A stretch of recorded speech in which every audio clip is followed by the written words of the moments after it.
That fresh morning. That fresh morning. C'est parti sur les 104.5 Urban FM, la station urbaine avec Mosley. Mosley, bonjour. Bonjour Darfresh, bonjour Gina, bonjour tout le monde. Comment tu vas ce matin? Ça va, mollo. Et le week-end? Il a été assez intéressant. Tu as fait le marathon? Non, je coupe le marathon depuis deux ans. Simplement, juste il me faut de la préparation, mais je ne me suis pas préparé. Je n'ai pas envie d'aller me retrouver dans une course où je serai à la rame, quoi. Donc, Mais tu n'es pas forcé de courir pour gagner? Moi, j'aime bien être dans les premières places. Quand même. Que tu avais d'abord. Je n'ai pas dans ton frère, pardon. Je ne peux pas aller courir et être à la 200 millième place. Non, je voudrais au moins courir et être genre à la 20e, 30e place. Tu veux être 20e? Bien sûr. Que tu es qui? C'est une ambition. Et ça demande de la préparation. Donc, je commence mon marathon pour la prochaine édition en janvier. Je commence les entraînements. Comme le monsieur qu'on a vu aujourd'hui, vous en avez parlé d'ailleurs. Celui qui était le premier du 10 km voilà. A fait 30 minutes. Oui. Donc il faisait à peu près 3 minutes au kilomètre. Oui. Et par exemple, Saïd Abeloko, il a fait 1h08 minutes. Et il est 1136. Oui, Saïd Abeloko, il court tous les jours. Donc, toi, quand tu fais la préparation pour être il a dit dans les premiers, non? Dans les 20e. Il faut viser l'objectif. C'est ce que je dis, je commence en janvier, dès janvier. L'objectif du développement. Dès janvier 2020. Les premiers jours de janvier. D'ailleurs, la bonne année, je vais la passer en train de on va créer notre club. Mosley, tu dis ça au moment où Darfresh enregistre, il y a l'épreuve. Bon, si on va créer notre club, hein? Oui. Les coureurs sans ambition. Non. Moi, j'ai une ambition. Non. Je ne serai pas dans ce club. Donc, évidemment. On va avancer 2 mois. On va porter les dossards. Toi, tu portes le dossard 5. Moi, je porte le dossard 8. Ah non, moi, je porte le dossard 353. Ah, donc tu veux venir dans notre... Je porte le dossard 353 et je m'appelle conteneur de Kevavingo. Voilà. Dans ce cas, tu n'étais pas prêt. Dans ce cas, je vais porter le 285. Et tu t'appelles milliard, hein? 85 milliards. Tu t'appelles milliard, hein? Voilà. Direct. Tu vois, non? D'après, tu vas porter quel dossard? Moi. Non, mon dossard, c'est pas bon quand je trouve ça déjà. Parce que là, il y a des frangins qui me détestent déjà. C'est pas bon. Moi, si on parle de politique, donc, est-ce qu'il y a encore l'actualité politique au Gabon? On va dire qu'il y a encore de l'actualité politique, mais elle est intimement liée à la DGR. Ouais, elle est intimement liée à la justice parce qu'aujourd'hui, ce qui ressort le plus, ce sont les actions engagées par le gouvernement, notamment par l'exécutif, pour pouvoir combattre la corruption. Donc, c'est exactement cette actualité qui est au devant de la scène. D'ailleurs, on en rigolait tout à l'heure lorsque nous parlions des 85 milliards. Mais ce qui est sûr aujourd'hui, c'est que la politique telle qu'on la connaît est une espèce rare actuellement. On cherche des politiciens qui aimeraient plus ou moins s'exprimer ou qui disent des choses, qui font des choses. Même si dans le fond, on a quelques publications sur les réseaux sociaux, mais c'est pas comme si on menait une action ou un meeting sur le terrain où on réunissait son état-major pour parler de l'actualité nationale. Mais à toutes fins utiles, comme tu le dis, les informations politiques purement sont rares en dehors de cette question politico-judiciaire. Ah, d'accord, donc il n'y a pas de mouvement à l'Assemblée nationale. Il y a des élections partielles en cours, non? Il y a des élections partielles, mais le calendrier n'est pas encore acté parce que vous savez que il y a quelques mois, à peu près 6 mois, il y a eu l'éviction de M. Ali Akbar Onanga. Qui est député dans le Haut-Ogooué. Qui était député? Oui, qui était député dans le Haut-Ogooué, merci. Et qui avait été démis de sa qualité de membre du Parti démocratique gabonais, donc automatiquement de ses fonctions de député à l'Assemblée nationale. Et dès cet instant, il y a une élection partielle qui devrait normalement être organisée. Nous sommes à près de 6 mois. On n'a pas encore eu vent de ce qui se ferait. Est-ce que l'intéressé a eu à organiser des recours auprès de l'institution du Parti démocratique gabonais? Parce que cela est possible de pouvoir engager des procédures pour plus ou moins avoir la possibilité d'être écouté, parce que vous savez qu'il avait été démis de ses fonctions sans être écouté. Et du coup, certainement qu'il a engagé des recours. Si ces recours-là n'ont pas prospéré au sein du Parti démocratique, peut-être qu'il pourrait saisir également la Cour conseil. Il vous souviendra que lors de l'élection locale, il y a le maire actuel de Ntoum, ou le député de Ntoum, une dame, elle avait été démise de ses fonctions par le Parti démocratique gabonais et elle avait esté le Parti démocratique gabonais auprès de la Cour constitutionnelle. Elle a gagné. Mais on n'en a jamais fait grand bruit.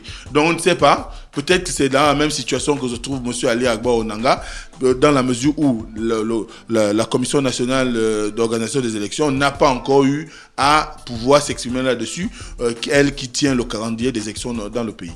Merci Mosley qui est avec nous ce matin sur les 104.5 Urban FM, la station. Et bien on a un invité, Monsieur Mintsa Pierre, qui est donc le secrétaire général du SAPAS. Le secrétaire général du SAPAS, on a déjà eu le plaisir de recevoir à plusieurs occasions ici sur les antennes. Oui, tout à fait.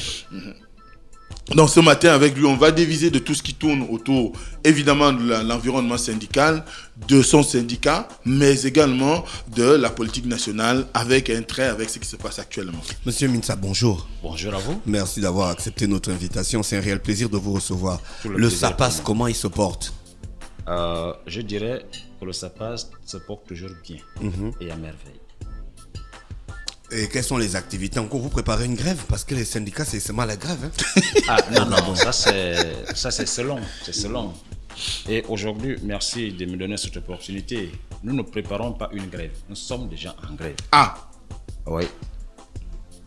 Qu'est-ce qui justifie Vous votre rappelez que mouvement le de SAPAS, grève? c'est Le syndicat autonome des personnes des affaires sociales. D'accord. Donc C'est de vous aujourd'hui, dont on parlait ce matin sur le site Gabon Media Time.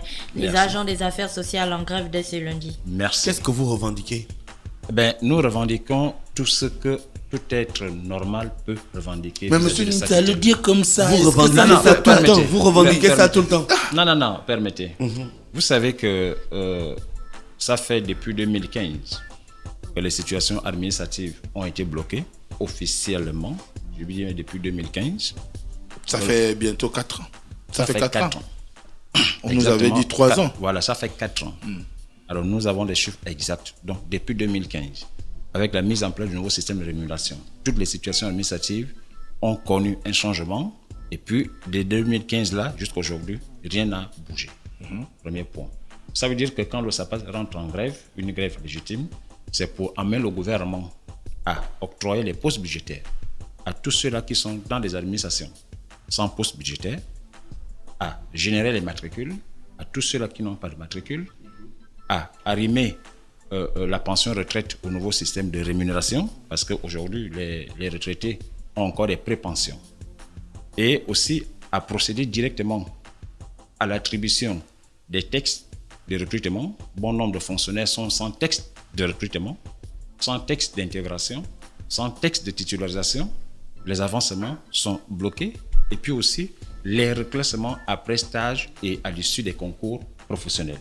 Voilà pour ce qui est des Inhérent à la vie des travailleurs. Non. Là, c'est les points qui concernent directement le travailleur, mais qui doivent obligatoirement être traités par la fonction publique. Parce qu'il faut bien qu'on fasse la précision des choses. Bon, s'agissant du ministère de l'économie, des finances et des solidarités nationales, et dont M. Mintsa se retrouve déjà à être là-dedans, parce que je suis dans les solidarités nationales. Ce ministère-là a obligatoirement un rôle important. Parce que la dernière année où les rappels sols ont été payés, c'était en 2012, avec l'ancien Premier ministre Raymond Donsima.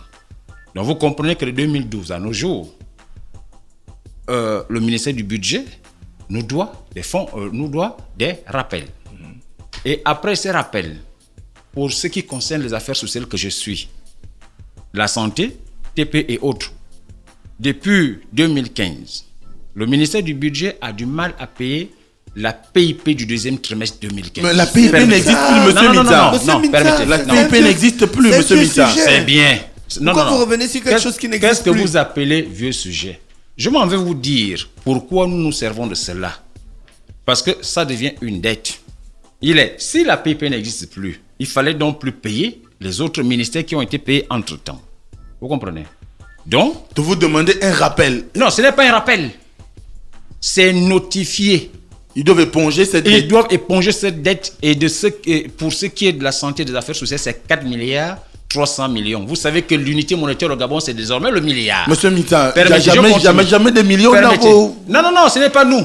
Ce n'est pas nous. C'est ça, désormais, l'unité monétaire au Gabon, le milliard.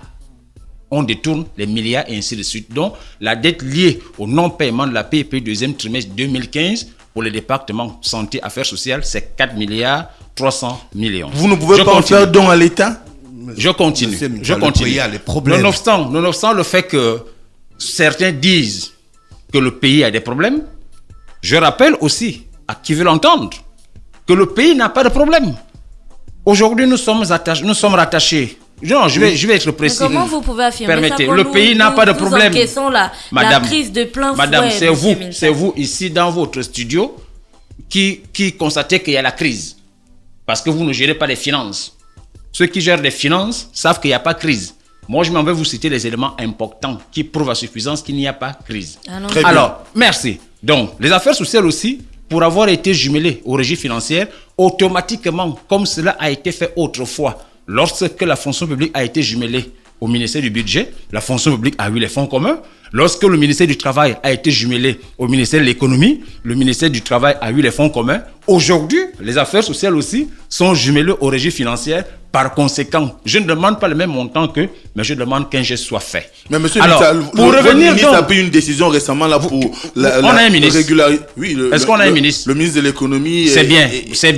Cette décision. Il a pris une décision pour les régulations des situations administratives. Il n'y a pas le ministère des Affaires. Il n'y a pas le ministre des Affaires. C'est ça les solidarités nationales. Ils sont là les solidarités nationales. Vous voyez. C'est rattaché au ministère de l'économie. Vous voyez. Vous venez de dire tout à l'heure que le ministre a pris une décision.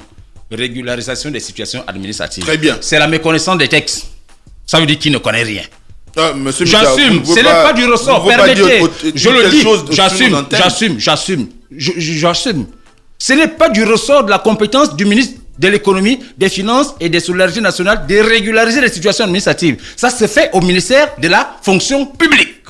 S'il ne le sait pas, je suis en train de le lui apprendre. Est-ce qu'il n'a pas reçu mandat de son collègue? Je vous dis qu'il ne peut pas recevoir. Le rôle du ministère du Budget, c'est de payer la dette.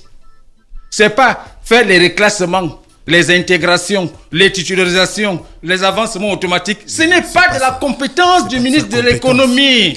Ça veut dire qu'il ne connaît pas l'administration publique. Donc, vous voulez nous dire... Il doit partir de là. Attends, monsieur Minsa a dit quelque chose. Il a dit qu'il allait donner les arguments pour nous dire que la crise n'existe pas au Gabon. Depuis là, vous n'avez pas donné, mais c'est parce que vous n'avez pas laissé la possibilité de donner ces éléments de réponse. Alors, donc, à l'entame de mes propos, je disais que désormais, l'unité monétaire au Gabon, c'est le milliard.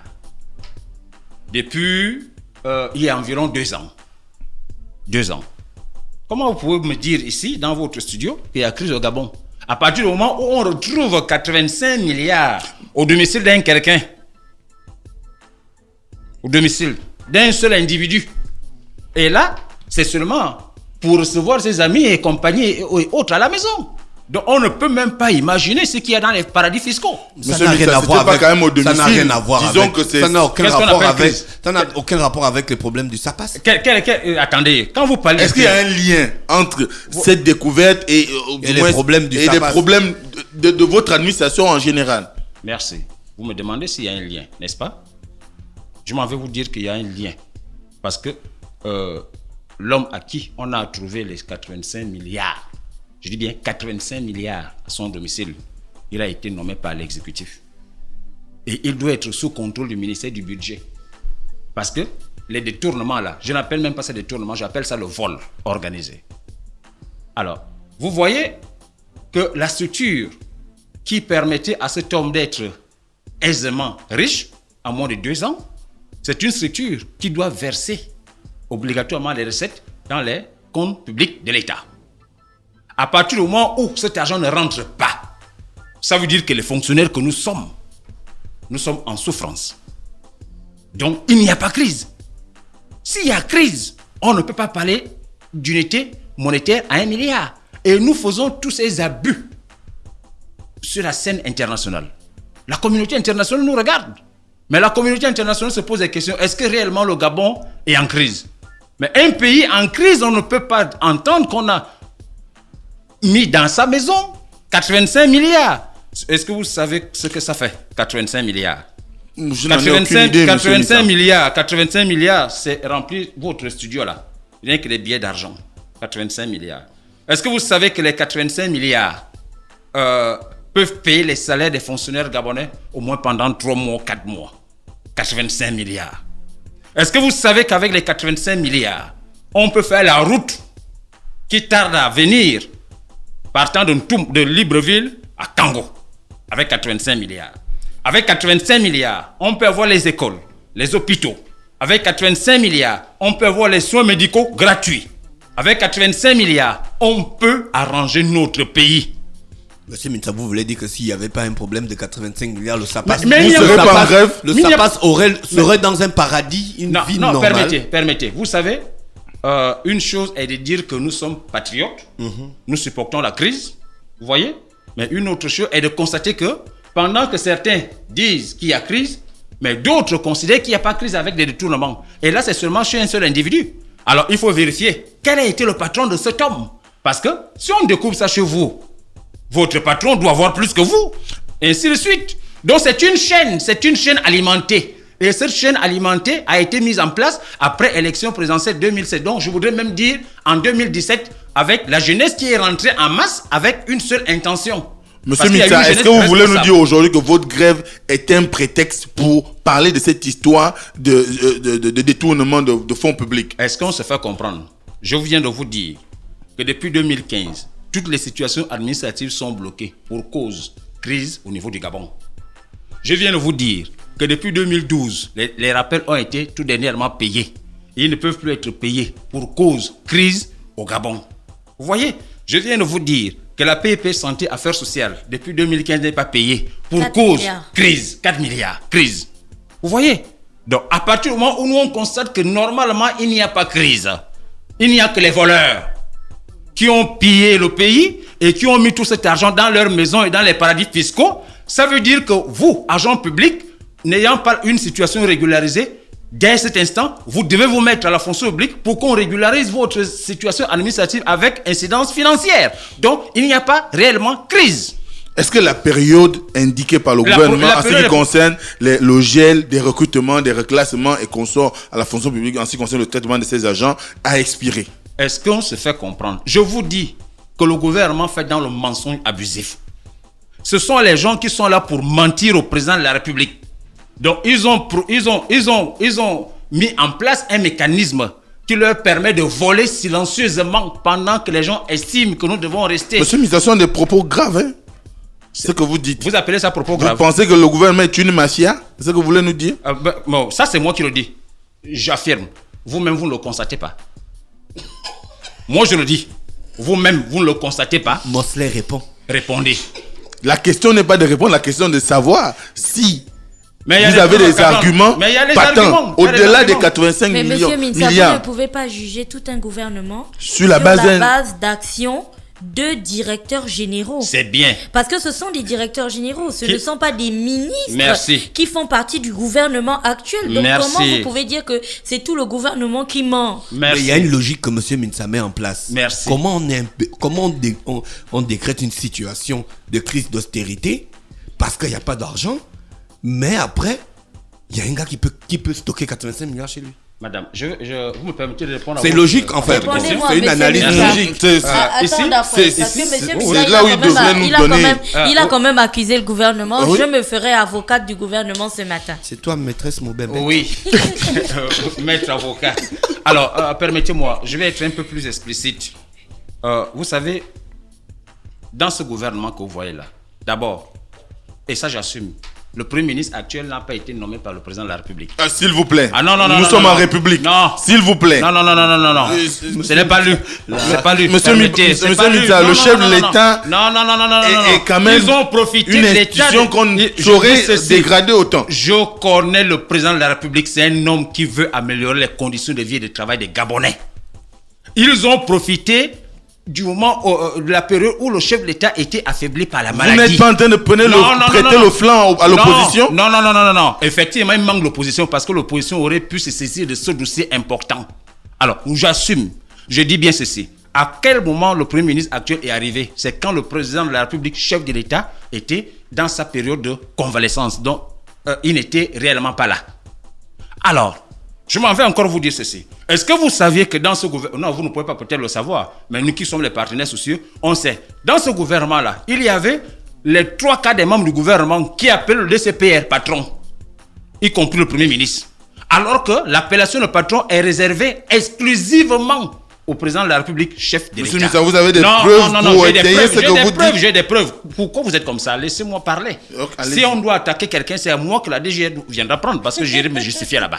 Très bien. Voyez? Allez-y. Donc, il y avait plus de la moitié des membres du gouvernement qui appelaient le DCPR patron. Patron. Patron. Patron. Et ça, c'est un langage abusif. L'expression patron est réservée au Gabon, au président de la République, quand vous êtes membre du gouvernement. Le président de la République est le patron, le Premier ministre est le chef du gouvernement. Vous voyez? Donc, à cet instant-là, ça veut dire qu'il y a certains membres du gouvernement qui ne considéraient même plus, qui ne pensaient même plus que le président de la République était encore président de la République, chef de l'État. Et là, je dis, ça s'est passé sous la gouvernance du Premier ministre actuel, qui lui-même aussi est président d'honneur du groupe AGEV. Permettez. Vous n'êtes pas dans des attaques personnelles. Non, ce là. n'est pas des attaques personnelles, c'est des faits réels. Pourquoi vous voulez me défendre de dire des faits réels? Et en plus, il est aussi le beau-fils de l'homme à qui on a trouvé les 80... beau-père ou le beau-fils? Le beau-père de l'homme auprès de qui on a trouvé 85 milliards. Il est son beau-père aussi. Donc ça devient un gouvernement qui a été mis en place. Bon, excusez-moi. Ce n'est pas pour la première fois qu'on rencontre des gouvernements qui détournent. Mais les autres gouvernants ont détourné avec des pelles. Dans le temps. Est-ce pour autant une excuse? Non, ce n'est pas une excuse. Dans le temps. 2 ans, 3 ans, 4 ans, 5 ans et plus. Mais cela, à peine 1 an et demi. Donc, monsieur Mintsa, si on retrouve les 85 milliards, vous arrêtez votre mouvement ou ça Non, passe? non. Si on retrouve les 85 milliards, on prend tout ce que tous ces gens-là ont caché. On met dans les caisses de l'État. Avec cet argent, la PIP des affaires sociales et santé sera payée. Avec cet argent, les routes seront faites. Avec cet argent, les écoles et les hôpitaux seront construits. Avec cet argent, on va régulariser nos situations administratives. On paiera nos rappels. À cet instant-là, on peut suspendre la grève. Donc, il y a un rapport direct. Mais comment vous saurez que les 85 milliards et tout Ont le été reste qu'on a restitués. volé ont été Quand on restitués? retrouve, on publie, non? Quand on doit restituer, il faut aussi publier. Ah oui. Vous avez des mécanismes pour pouvoir amener le gouvernement à être transparent sur cette question ou la justice? Est-ce que c'est moi qui ai d'abord dit au gouvernement de publier? Autant ils ont eu la volonté de publier, autant ils doivent avoir aussi la bonne foi de publier la restitution de tous ces fonds qui ont été détournés de façon malsaine. Votre grève, elle est prévue pour être une grève de 3 jours, d'1 mois, de 2 mois, ou c'est une grève illimitée que vous avez engagée? Nous avons engagé une grève générale. C'est-à-dire que repose. concrètement, quels vont être les impacts de cette grève? Comment est-ce que les Gabonais vont ressentir que les affaires sociales sont en grève? Non, il n'y a pas que les affaires sociales qui doivent être dans cette grève. Parce que tous les points indiqués tout à l'heure concernent tous les agents publics. Les retraités sont toujours en prépension. Ils sont déjà en train de bloquer la route vers le campagnard là-bas. Les retraités, c'est Encore. une bonne chose. Oh non, au lieu d'être à la campagne, ils doivent nous retrouver tous à la fonction publique à l'instant même. Parce que pour arrimer leur pension retraite au nouveau système de rémunération, ça se passe à la fonction publique. Hein. Donc, moi, après l'émission là, je suis attendu fortement à la fonction publique pour faire ce que le syndicaliste doit faire, allant dans le sens d'aider le chef de l'État. Ah oui, parce que le syndicaliste vise l'amélioration des conditions de vie. C'est aussi ça l'objectif du président de la République, dont on se comprend. On se comprend. Alors, permettez-moi, quand je vous dis que la situation actuelle a été préparée, elle a été préparée comment? Vous avez suivi comme moi, vous les hommes de médias, comment le DCPR, ancien DCPR, a fait la tournée, appelée tournée républicaine. Le Premier ministre était derrière lui. À quelques étapes, il faut préciser. Non. Pas à toutes les étapes. Permettez. Il était derrière lui. En l'absence du président de la République, qui doit conduire la politique du chef de l'État, c'est le Premier ministre, chef du gouvernement. Ce n'est pas une DCPR. Ça veut dire que le Premier ministre savait ce qui était en train de se préparer. Permettez. À cette occasion-là, à l'époque, quand moi j'ai vu les hommes dans cette tournée, je suis allé vers 3 responsables, 3 ministres qui avaient la confiance du chef de l'État. J'ai demandé à ces hommes, mais qu'est-ce que vous faites avec la tournée républicaine? Vous savez ce qu'ils m'ont dit? Ils m'ont dit, Pierre Mintsa, en l'absence du président de la République, on vient nous donner des informations. Vous comprenez? C'est le président de la République qui a dit. C'est le président de la République qui a dit. Nous ne le voyons pas. C'est quelqu'un qui vient nous dire. Et nous ne sommes pas sûrs que c'est le président de la République qui a dit. Pour savoir ce qui se prépare dans ce mouvement, on doit quand même assister pour voir ce qui s'est fait. 3 responsables, 3 ministres de la République, je suis allé vers eux. 3. Vous comprenez? Donc, alors, si ces 3 ministres peuvent le savoir, c'est que le Premier ministre aussi le sait. Je vous dis aussi que dans ce gouvernement que vous voyez là, il y a des ministres que monsieur le président de la République découvre seulement au cours du conseil des ministres. Ah, monsieur Mitsa. Je vous le dis. Je vous le dis. S'il vous plaît. Bon, la DGR. C'est pas parce que vous dites que vous le dites que c'est vrai. C'est vrai. Non, pas la il y a quand même un moment où on fait de la recherche. Mon ministre. On s'informe sur les personnes qu'on va nommer. Oui. On ne nomme pas les personnes à tue-tête ou à tout vent. C'est bien, non? Merci. C'est la raison pour laquelle l'homme de Gok qui a détourné, et pour être nommé, les études ont été faites sur lui. C'est la raison pour laquelle on a enlevé tous les vrais soutiens d'Ali, du président, pour mettre... Vous savez, ce que vous dites est aussi vrai. Parce qu'il y a l'ancien premier ministre Léon Mbemba qui avait dit « On ne nomme pas qui on ne connaît pas ». Mais je vous dis aujourd'hui, oui, on ne nomme pas qui on ne... C'est tout à fait normal, il y a eu une enquête qui est menée avant. Qui a la décision de nomination? C'est le président de la République sur proposition du Premier ministre, n'est-ce pas? Bien sûr. C'est bien. Tous les secrétaires généraux qui ont été nommés pour compter le janvier 2019, ce n'est pas le président de la République, ce sont des CPR. Bon nombre de ministres sont au gouvernement là que le président de la République ne connaît pas. Il les découvre quand il arrive en conseil des ministres, il les découvre. La preuve, ces membres du gouvernement appellent le DCPR patron. Ça veut dire que vous l'avez déjà dit, mais ça ne nous renseigne pas plus. Ça ne nous renseigne pas plus sur votre grève. C'est ça. Voilà. C'est ça. Effectivement, je vous ai dit que tous ces problèmes-là ont un rapport direct avec le mouvement de grève. Avant ça, vous faisiez déjà des grèves. Mais on a plus l'impression que c'est une. On a plus l'impression que c'est une vengeance, une revanche ou un cap. Vous faites de l'acharnement. C'est comme dans une famille. Vous avez 2 enfants et puis il y a un enfant qui a fait une bêtise et puis on ne l'a pas tapé et puis le deuxième dit que bon aujourd'hui aussi maintenant vous allez me regarder. Bon, qui est cet enfant-là qui a fait bagarre et l'autre qui n'a pas fait? Mais dans ce cas, on aura donc l'enfant qui a pris les 85 milliards et on aura le ministère des Affaires sociales qui dit que non. Moi, c'est pas tant l'homme qui a pris les 85 milliards.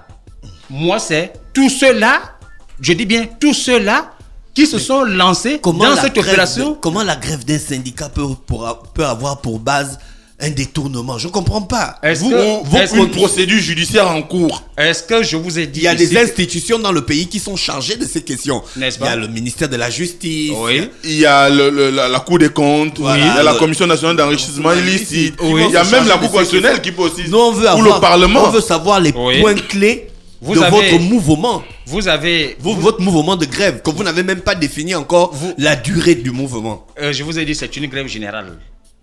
Donc, illimité.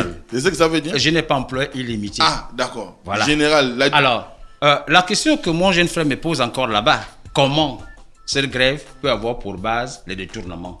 Mais tout est un rapport. Qu'est-ce que vous n'arrivez pas à comprendre? Pour payer mes rappels, l'argent doit être disponible dans les caisses de l'État, donc au trésor public. Mais puisque cet argent-là est détourné par les gens que nous connaissons, comment voulez-vous que mes rappels soient payés? Mais pourquoi vous faites payer ça à l'État puisque c'est aussi l'État qui est lésé vu que c'est l'État qu'on a volé et non, que c'est pas l'État qu'on a volé. C'est pas l'État qu'on a volé. C'est le contribuable qu'on a volé. C'est moi le contribuable. C'est le consommateur qu'on a volé. On n'a pas volé l'État.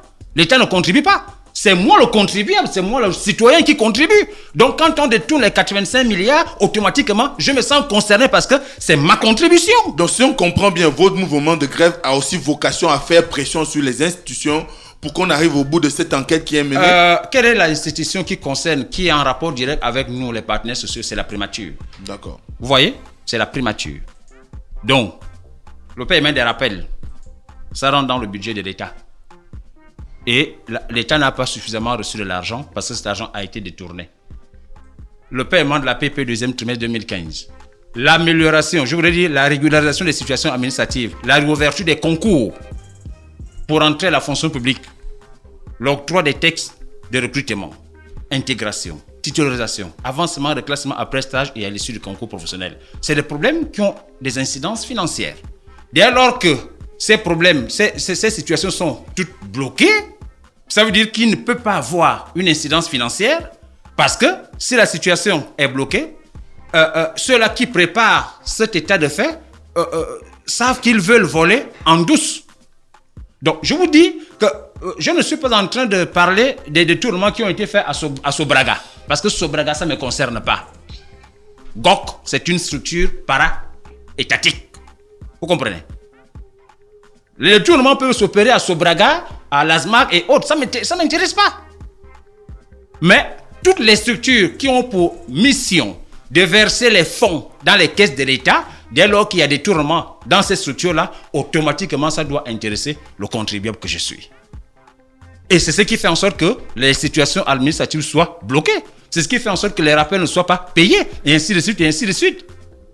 Alors, donc, ne posez plus la question s'il y a un rapport. Le rapport est là parce que nous posons sur la table du gouvernement les revendications qui ont du mal à trouver des réponses pour cause il y a soi-disant une crise. Est-ce que vous pensez qu'en l'état actuel, le Premier ministre ou le ministre de la fonction publique seront disposés à vous recevoir ou à vous écouter?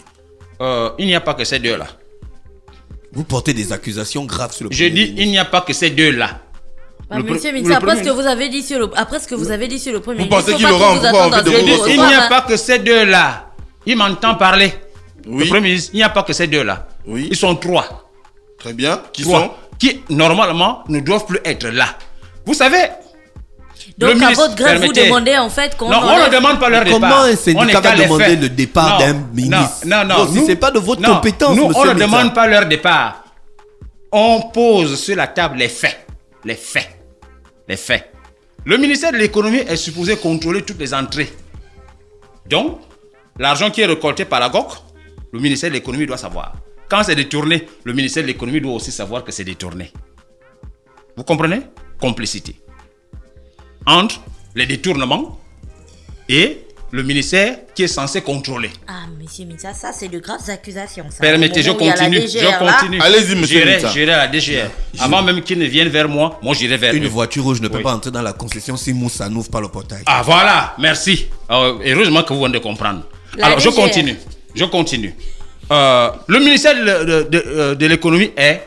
Le ministre de l'économie est je voudrais dire... Le comptable national? Et le comptable national. Donc, il est informé de tous ces mouvements financiers. Il est informé. Le Premier ministre aussi et le ministre de la fonction publique. Donc, notre grève, ce n'est pas pour demander le départ de X ou Y, parce que ce n'est pas nous qui avons mis ces hommes en place. Mais notre grève est d'amener le gouvernement à régler nos problèmes. Et aujourd'hui, si le gouvernement n'arrive pas à régler nos problèmes, faute est à ces trois aux responsables, le Premier ministre, le ministre de la fonction publique, en charge du dialogue social, un dialogue inexistant, et le ministre de l'économie, des finances et des solidarités nationales. Par conséquent, nous estimons que pour faire revenir la sérénité dans un pays de droit où les hommes se respectent, dès lors qu'on constate que vous êtes complice d'un détournement ou bien d'une autre mauvaise action de nature à perturber l'ordre public, automatiquement, si vous êtes un vrai responsable, vous posez votre démission. Vous comprenez? Parce que le président de la République, lui, son souci, c'est d'améliorer les conditions de vie et de travail des Gabonais. C'est ça son souci. Donc, alors, avec qui va-t-il le faire? Avec ceux-là qui ont fait preuve de mauvaise volonté? En acceptant les détournements, pas les détournements, les vols abusifs? Je dis non. Alors, une dernière chose aussi, c'est que, oui, il est vrai que ceux-là ont fait cela. Ça cause du retard au Gabon. Et ça casse la confiance que les bailleurs de fonds avaient déjà sur le Gabon. Vous comprenez? Parce qu'autrefois, il y a un an de cela, les bailleurs de fonds ont plus ou moins félicité l'État gabonais. Parce que l'État gabonais a mis en place un plan de relance économique qui avait été atteint à l'époque. Mais quand on constate que pendant que le Gabon fait ses efforts, les nouveaux dirigeants plombent encore l'économie gabonaise, je voudrais dire, dans un chaos total, ça veut dire que les bailleurs de fonds ne feront plus confiance à l'État gabonais. Alors, si les bailleurs de fonds ne font plus confiance à l'État gabonais, ça veut dire que demain ou après-demain, la crise peut ressurgir. Et à cet instant-là, moi, je ne serai pas heureux que mes enfants soient à la maison sans aller à l'école pour cause. Je n'ai pas de salaire, l'État ne me paye pas. Vous n'allez pas être heureux de constater que vous ne pouvez plus soigner votre maman pour cause. Votre salaire est calculé, il n'est pas payé. Personne ne peut être heureux de cette situation-là. Alors, pour éviter qu'on en arrive là, le président de la République doit prendre ses responsabilités. Lesquelles? De mettre le Premier ministre et son gouvernement. Merci, monsieur Mintsa, qui est avec nous ce matin sur les 104.5 dans la rubrique Mosley de Mosley, Yoman Mosley, voilà. La rubrique de. Bien précisé. Faut préciser. Merci, monsieur Mintsa. Merci, Mosley. On se retrouve Mosley mercredi. Mercredi, oui.